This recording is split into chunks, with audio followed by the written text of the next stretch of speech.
Naomba niseme, Mheshimiwa Bashe, mimi huwa nataka nikufananishe na mtu mmoja ambaye ni kiongozi mahiri sana, mzalendo, kiongozi kijana, naye sio mwingine ni Captain Ibrahim Traore, rais wa Burkina Faso.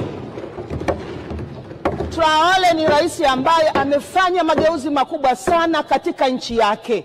Nataka nikuambie Bashe, utaenda mbali kwa sababu una uwezo mkubwa, una uwezo wa kufanya maamuzi.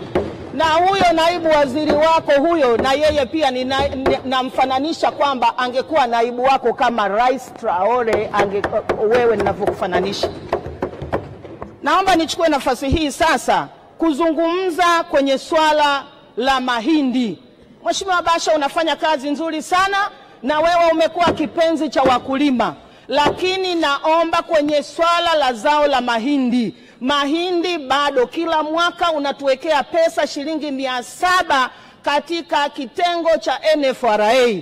Nataka nikuambie Mheshimiwa Bashe, uzalishaji wa mahindi kila mwaka unaongezeka, gharama zinaongezeka, gharama za kulima, gharama za kupalilia, gharama za kutia mbolea, gharama za kila kitu inaongezeka. Lakini iweje ni mfululizo wa miaka mitatu sasa, bei umeiweka ni shilingi 700 tu. Kila mwaka 700, kila mwaka 700. Tunaomba sasa kwa sifa hizo tunazokupa, njoo na kwa upendo wako kwa wakulima, njoo lete bei nyingine. Ungeniambia leo nipendekeze bei gani, ningekuambia lete bei ya shilingi 900 kwa wakulima wangu wa mkoa wa Ruvuma kwa kilo moja. Mheshimiwa Bashe, inawezekana kwa sababu wewe una uwezo mkubwa na una mapenzi na mahaba makubwa sana kwa wakulima wetu wa mazao haya, mazao ya nafaka ambayo yanafanyika sana na yanalimwa sana katika mkoa wa Ruvuma.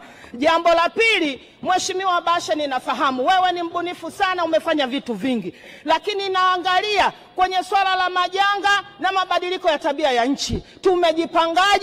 Mmejipangaje wizara kwa ajili ya kuweka mkakati mzuri dhidi ya swala la kumkomboa mkulima pindi inapotokea majanga? Kwa mfano, mwaka huu chupu tukose mazao. Tumepata mazao kidogo kutokana na hali ya mabadiliko ya tabia ya nchi. Mvua zimenyesha kidogo. Sasa wakati fulani ilitokea jua linawaka sana, baadhi ya mashamba yamekauka. Je, mmetoa elimu kwa wakulima ili waweze kutambua umuhimu wa bima katika mashamba yao, katika kilimo chao, ili waweze kukata bima? Nikuombe sasa wizara yako iende na mkakati wa kwamba wakulima waende wakapate elimu ili waweze kupata bima kwa ajili ya mazao yao. Pindi inapotokea majanga, basi wasijikute wanyonge, waweze kupata fidia kupitia bima ya mazao. Jambo jingine, Mheshimiwa Naibu Spika, ni swala la hazina. Mheshimiwa Waziri wa Fedha, kaka yangu Mwigulu, ninakuomba sana, peleka pesa kama mvua kwenye Wizara ya Kilimo ili miujiza hii tuendelee kuitunza, miujiza hii ambayo inaendelea kutokea katika sekta ya kilimo. Ni sekta muhimu sana, na kwa sababu tuna malengo ya kulisha dunia hii. Bila kupeleka pesa hakuna muujiza wowote utakaotokea. Peleka pesa, Bashe relaxi, afanye kazi vizuri, ongeza mazao katika nchi yetu na tupeleke mazao mpaka nje ya nchi huko. Mheshimiwa Naibu Spika, swala jingine ni swala la kiwanda. Tumekuwa wazalishaji katika mkoa wa Ruvuma zaidi ya miongo 5, tunashika nafasi ya kwanza katika uzalishaji wa mazao ya nafaka. Kwa hiyo tunapofanya vizuri namna hiyo, tunastahili kupata zawadi. Tunastahili kupata zawadi ya kujengewa kiwanda cha mbolea pale, kwa sababu sisi ndio wazalishaji. Mheshimiwa Bashe, najua hakuna unachokishinda, tena unanikonyeza hapa, unachekelea kabisa. Inawezekana Mheshimiwa Bashe tuwekee kiwanda cha mbolea pale, ili sisi kazi yetu ni kuongeza uzalishaji katika sekta ya kilimo. Inawezekana. Jambo la mwisho, Mheshimiwa Naibu Spika, ni swala la kilimo mseto. Mheshimiwa Spika, namalizia, wewe ni rafiki yangu sana. Kilimo mseto, Mheshimiwa Naibu Spika,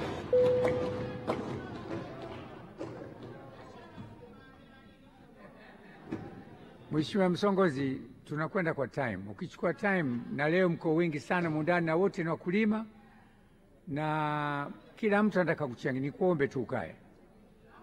Hoja. Naunga mkono hoja. Asante. Mheshimiwa Kapinga, jiandae. Mheshimiwa Senga, jiandae. Mheshimiwa Samuel Hayuma. Asante Mheshimiwa Naibu Spika, na mimi nianze kwa kuunga mkono hoja, lakini nimpongeze sana Mheshimiwa Waziri, Naibu Waziri na wataalamu katika wizara hii. Lakini pili, niishukuru sana serikali hii ya awamu ya 6 kwa mpango huu wa ruzuku, na hapa kipekee nimpongeze Mheshimiwa Waziri. Mheshimiwa Waziri amekuwa mshauri mzuri wa Rais kwa kuendelea kumshauri vizuri. Mpango huu wa ruzuku sasa ni miaka 3 mfululizo umeendelea kutolewa ruzuku ya mbolea. Mheshimiwa Naibu Spika, sisi Wanambinga bila mbolea hatuvuni, na kwa maana hiyo ilipokuwa bei ya mbolea juu tulikuwa tuna mashaka sana ya namna ya kilimo chetu. Lakini nikushukuru sana Mheshimiwa Waziri, umekuwa na mikakati mizuri na ushauri mzuri kwa Mheshimiwa Rais juu ya mbolea hizi za ruzuku.